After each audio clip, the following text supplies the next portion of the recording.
I promise I'll always protect you. I know, we'll face it together. Always. The wind on the Kansas plains didn't just blow that night. It hunted, slicing through the darkness like something alive, howling over the empty fields as if warning anyone foolish enough to challenge it. Mary Ellen Hartley leaned into that wind anyway, her head down, her steps unsteady but stubborn. Her shawl was too thin for December, her boots cracked and leaking cold, and every breath burned her chest. In her arms, 3-year-old Thomas pressed his face against her, burying himself in the only warmth he had left. "Hush now, sweet boy," she murmured, her lips stiff, her voice barely carrying over the storm. "Mama's going to find us somewhere warm." Even as she said it, doubt curled in her stomach. The words felt like a lie she was telling both of them to keep moving.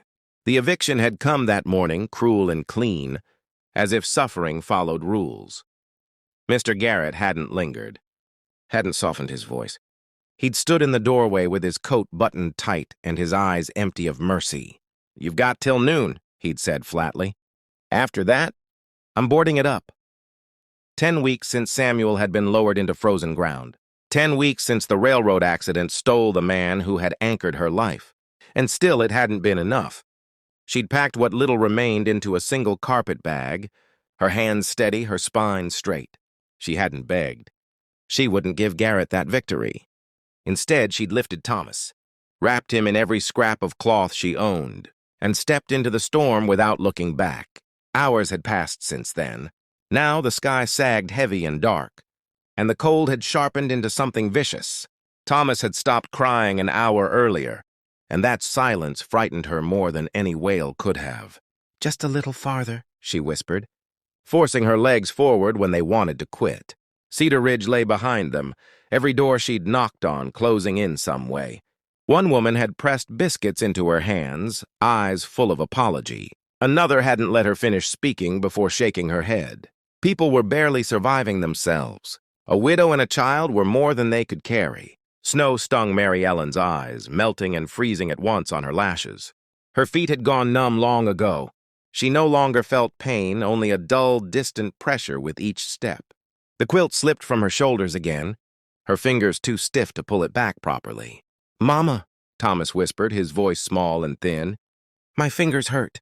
She stopped, dropping to her knees in the snow despite the ache screaming through her bones. She rubbed his tiny hands between hers, breathing warmth into them. His fingertips were pale, frighteningly so. "There you go," she said softly, trying to sound calm, trying not to let her voice break. When she stood again, she hoisted him higher against her chest, ignoring the way her arms trembled. She didn't dare set him down. Somewhere ahead, 5 miles, maybe more, were the big ranches. She couldn't remember if the Peterson place came before the McGrath homestead, only that both were said to be solid, well-kept, owned by men who still had enough to share if they chose. She didn't know if either would open their door, but she had no other direction to go. Stopping meant dying. "Mama's story," Thomas whispered, shivering against her. Her throat tightened. "Of course, sweetheart," she said, swallowing hard. She told him the tale Samuel used to tell, about a brave little prince who lived in a warm castle where fires never went out. Her voice cracked over familiar words. Thomas usually chimed in, repeating his favorite parts, but tonight he stayed quiet, worn down by the cold. Her legs buckled once and she caught herself. The second stumble nearly sent her down. The third did. She twisted as she fell, turning her body so Thomas landed on top of her, shielded. Snow swallowed them, muting the wind for a brief, terrible moment. Lying there, her back pressed into the drift, a strange peace crept in. She was so tired. Her eyes wanted to close. Maybe Samuel was waiting. Maybe heaven had room for a mother and child who had tried this hard. Then a small hand touched her cheek. "Mama," Thomas whispered, panic threading his voice. "Get up, please." That plea cut through the fog in her head like a blade. She pushed herself upright, sobbing now, her breath ragged, refusing to surrender. She lifted him again and walked. Her world shrank to a single step, then another. She didn't know how long passed before her shoulder struck something solid. A fence post. A fence meant land, and land meant a house. A spark of hope flared so bright it hurt. She followed the fence line, calling out though the wind tore her voice away. Then she saw it, faint but real.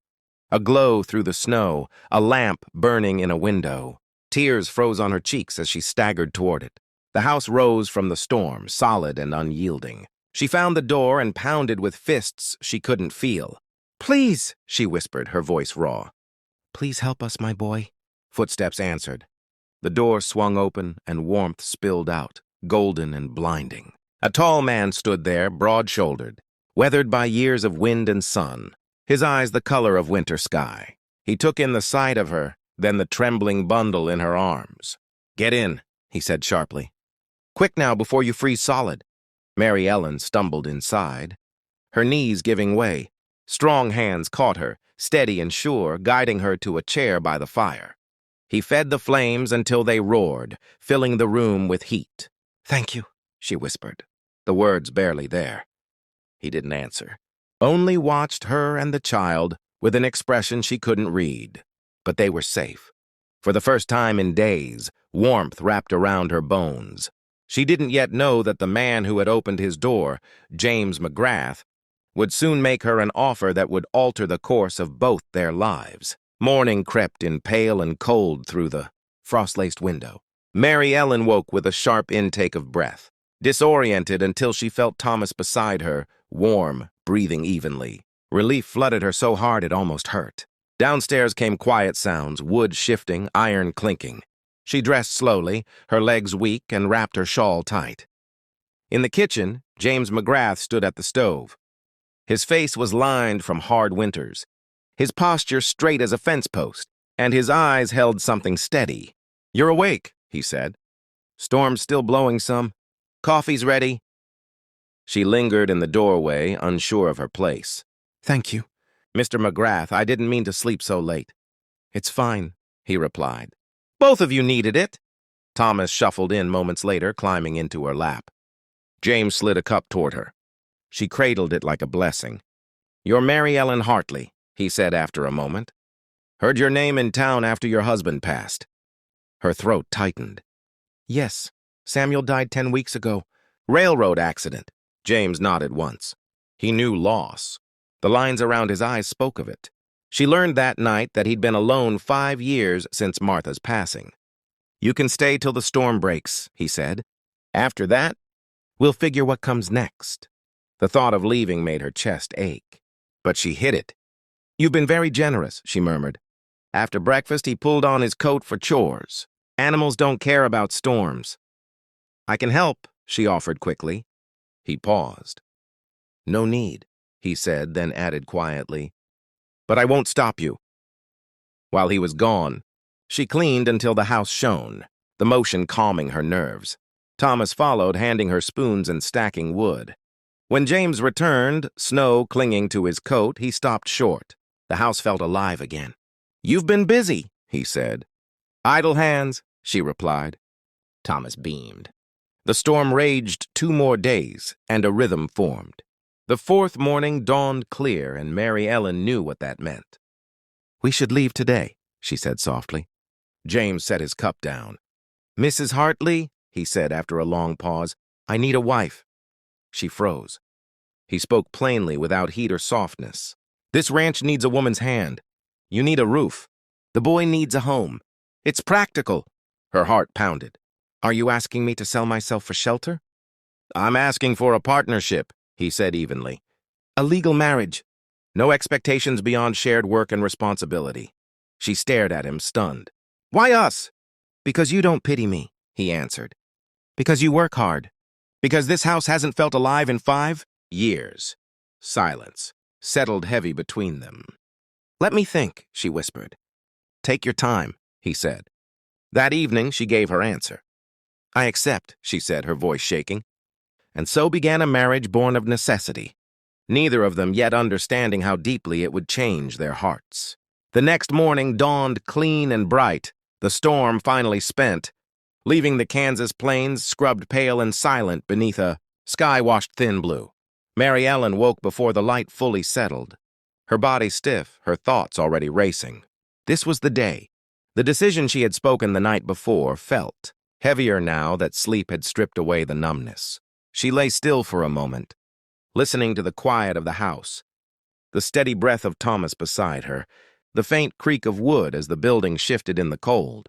She rose carefully so as not to wake him, dressing him in his warmest clothes once he stirred, her hands trembling despite her effort to keep them steady. She caught her reflection in the small mirror by the washstand, the glass slightly warped with age. Her patchwork dress spoke of hunger and hardship. Not beginnings, but she straightened her shoulders anyway. She was not marrying for romance or finery.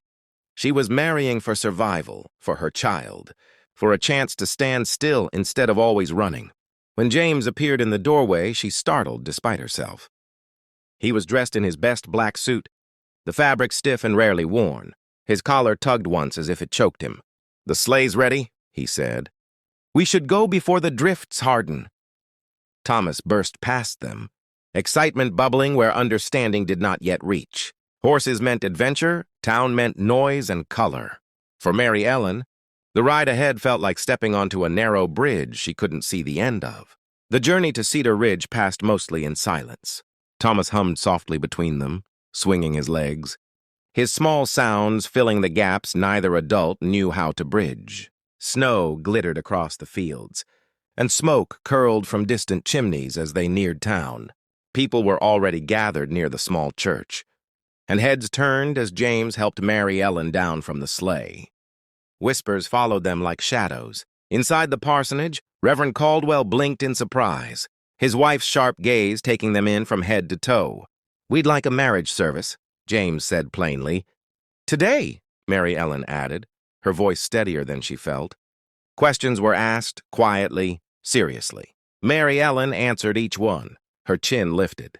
When James produced the thin gold band, worn smooth with time, she hesitated only a heartbeat before allowing him to slide it onto her finger. The vows were simple, spoken low. When the Reverend pronounced them husband and wife, the words settled over her with a strange weight, both heavy and grounding. Outside, the cold hit her anew. James helped her into the sleigh with a care that surprised her. They stopped at the general store next, the news already ahead of them. Mrs. Patterson's eyes were sharp, her greeting measured. "Mrs. McGrath," she said at last. The name felt foreign on Mary Ellen's tongue, but she held herself straight. She asked for fabric, for books, for thread and slate. James stepped forward. "Give her what she needs. My bill will cover it." Bolts of wool and cotton appeared, even a length of blue silk James insisted upon. "Every rancher's wife needs a church dress," he said quietly. As they left town, the sleigh piled high, Mary Ellen felt the weight of every stare. She was no longer just a widow. She was someone's wife, carrying a new name and all the judgment that came with it. Sunday came too soon. The whispers followed them into the church, the sermon sharp with implication. Mary Ellen sat tall, hands folded, refusing to shrink. Afterward, Mrs. Patterson blocked their way, words dripping with curiosity. James ended it with a firm farewell. The silence on the ride home was thick. That night, tension finally cracked. Words were exchanged, low and tight, Thomas watching with wide eyes. James stepped away before anger could take root. Later, he stood at her door. "I don't regret this," he said quietly. "You've done nothing wrong." The weeks that followed softened the edges. A rhythm formed. Mary Ellen tended the house, James worked the land. Thomas laughed and learned and filled the rooms with sound. The ranch breathed again. Then one night, hooves sounded in the yard, voices rough and familiar. Jack Garrett's voice cut through the dark like a knife. James grabbed his rifle. Mary Ellen's heart pounded as she saw the torchlight. The men circling like wolves. Before fear could stop her, she took the shotgun, stepped onto the porch, and fired a warning into the snow. Her voice was steady as she told Garrett to leave. He did.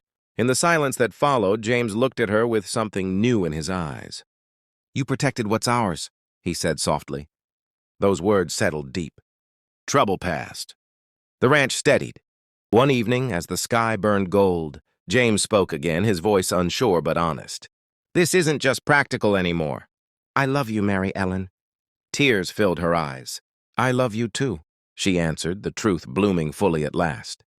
When she told him she carried his child, his smile broke wide and unguarded. Thomas danced with joy. Seasons turned. The ranch thrived. The loneliness that once haunted the walls faded like winter snow under spring sun. Mary Ellen had walked into a storm with nothing but a child in her arms. She now stood in a home filled with warmth, purpose, and a family she never imagined. And the lonely rancher who opened his door to a freezing widow found more than survival. He found a future. Life after the trouble with Garrett did not suddenly turn easy, but it grew steadier. And that steadiness was something Mary Ellen had almost forgotten existed. The days settled into patterns shaped by work and weather, by small needs met without panic, by evenings that ended in warmth instead of fear. She rose each morning before dawn, lighting the stove while the house still slept. The quiet no longer heavy but peaceful. James would come in from the barn with frost in his beard, nodding once to her as he washed his hands. The gesture simple but familiar now. Thomas trailed after him everywhere, his small boots thudding proudly as he tried to match. James's stride, his laughter echoing through the yard in a way that made Mary Ellen pause more than once, pressing a hand to her chest as if to anchor the feeling. Word of Garrett's arrest spread quickly, and with it, a subtle shift in how people spoke of the McGrath ranch. The whispers did not vanish overnight, but they dulled, losing their sharp edge. Some neighbors began to nod when James passed in town. Others brought small offerings under the guise of trade, eggs for flour, milk for cloth, gestures that said what words would not. Mary Ellen accepted them with quiet dignity, neither defensive nor overly grateful. She was learning the careful balance of belonging. Her pregnancy changed the rhythm of her body before it showed in her shape. She tired more easily, needed to sit where she once stood, and James noticed without being told. He carried water without comment, took heavier tasks from her hands, and never once made her feel fragile.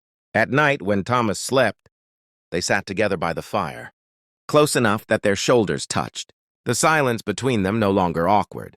Sometimes James spoke of Martha, not often, but honestly, and Mary Ellen listened without jealousy, understanding that love did not erase what came before. In return, she spoke of Samuel, of his laugh, of the way he whistled off-key while working, and James listened the same way, steady and unflinching. Spring came slowly, loosening the grip of winter inch by inch. The fields darkened with thawed earth, and calves stumbled into the world on unsteady legs. James taught Thomas to ride properly, his hands firm but patient as he guided the boy's balance. Mary Ellen watched from the fence, one hand resting over her growing belly, her heart full in a way that frightened her with its intensity. One afternoon, as clouds piled heavy on the horizon, she felt the first true flutter of life inside her. She pressed her palm there, tears springing unbidden, and whispered a prayer of thanks she hadn't known she still carried. James noticed her stillness, crossed the yard in long strides, and when she told him, his face softened completely. He knelt, awkward and reverent, placing his hand where she guided it, his breath catching when he felt the movement. "That's our child," he said quietly, awe threading his voice. Summer brought heat and hard work, but also abundance. The garden Mary Ellen planted flourished, rose straight and orderly, feeding the household and leaving enough to can for winter. She taught Thomas his letters in the evenings, his tongue poking out in concentration as he scratched chalk across a slate. James sometimes paused in the doorway to watch them, an expression on his face that Mary Ellen had learned meant contentment. Church became easier. The sermons softened. Mrs. Patterson's gaze cooled from sharp to merely curious. And once she even offered Mary Ellen a pattern for a child's shirt, pressed into her hands with an awkward smile. Mary Ellen thanked her, surprised at how little bitterness she felt. Late one night, a summer storm rolled in fierce and sudden, thunder shaking the house. Thomas crawled into their bed without asking, burrowing between them. Mary Ellen held him while James lay on the other side, his arm a solid presence. In that moment, she realized how fully the word family fit them now, how naturally it had grown. As her time drew closer, the house filled with preparation. James built a cradle with his own hands, sanding the wood smooth until it shone. Mary Ellen stitched small clothes by lamplight, her fingers slower now, her back aching but her spirit light. When labor came, it came hard and fast, and James sent a rider for the midwife, pacing the floor with a tension she had never seen in him. Mary Ellen endured the pain with clenched teeth and whispered prayers. gripping James's hand when he was allowed near, drawing strength from his steadiness. The baby's cry cut through the night sharp and strong, a sound that broke something open in both of them. James wept openly, unashamed as he held the tiny wrinkled life they had made. Thomas stared in wonder, whispering hello as if afraid to startle the child. They named her Anna, a name simple and strong. The days that followed blurred into a haze of exhaustion and joy. Mary Ellen moved slowly, healing, while James took over more than she ever expected, cooking passively, tending Anna with surprising gentleness. The house was noisier now, fuller, and the loneliness that had once haunted its corners had no place left to hide. As autumn edged in, Mary Ellen stood on the porch one evening, Anna warm against her shoulder, Thomas chasing leaves in the yard, James repairing a fence with easy competence.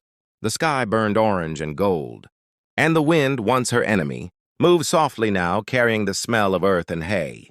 She thought of that night on the plains, of the storm and the fear and the way she had nearly given up. She thought of the door that opened, of a man who had offered shelter without knowing it would grow into love. James came to stand beside her, slipping an arm around her shoulders. "Cold?" he asked. She shook her head, leaning into him. "No," she said softly. "I'm home." The years that followed did not rush past them. They arrived one careful day at a time, shaped by work, weather, and the quiet choices that stitched a life together. Mary Ellen learned the land the way she once learned grief, slowly at first, then with growing confidence. She learned when the wind meant rain and when it meant trouble, which clouds carried snow even in early fall, and how to read the animal's restlessness before a storm showed itself. James watched her move through the world with a competence that had not been taught but earned, and more than once he found himself standing still, simply observing the woman who had walked out of a blizzard and into his life. Their love did not burn fast or loud. It settled deep, a steady heat that warmed everything around it. They argued sometimes, quietly, over small things, and learned when to bend and when to stand firm. At night, when the house finally slept, they lay side by side, speaking in murmurs about plans that no longer felt dangerous to imagine. Thomas grew taller and surer, his grief for Samuel softening into memory rather than pain. He called James Pa without ceremony one afternoon while helping in the barn, the words slipping out natural and unforced. James froze for half a breath, then answered him as if it had always been so. Mary Ellen watched it happen, tears blurring her vision, and understood that families were not made only by blood or vows, but by showing up again and again. Anna grew sturdy and bright, her laughter a sound that chased shadows from even the longest days. The house, once hollow and echoing, now bore the marks of living. Scuffed floors, mended corners, the smell of bread cooling on the table. Neighbors came more often, sometimes to help, sometimes to ask for it. And the McGrath Ranch became known not just for its solid fences and good stock, but for the warmth that lived there. One winter evening, as snow fell gentle and thick, Mary Ellen stood at the window, Anna on her hip, watching James and Thomas move together across the yard, lantern lights swinging between them. She remembered the cold that had once tried to claim her, the way the wind had screamed like a warning she hadn't wanted to hear. She pressed her forehead to the glass and whispered a quiet thank you to no one in particular. James came in, stamping snow from his boots, and wrapped his arms around her from behind, resting his chin on her shoulder. "You all right?" he asked. She nodded, smiling. "I was just thinking how close we came to missing all this." He held her tighter, understanding without needing more. Outside, the wind moved across the plains. No longer a threat, just another voice in a life finally rooted. Mary Ellen. Hartley had stepped into a storm with nothing but fear and love for her child.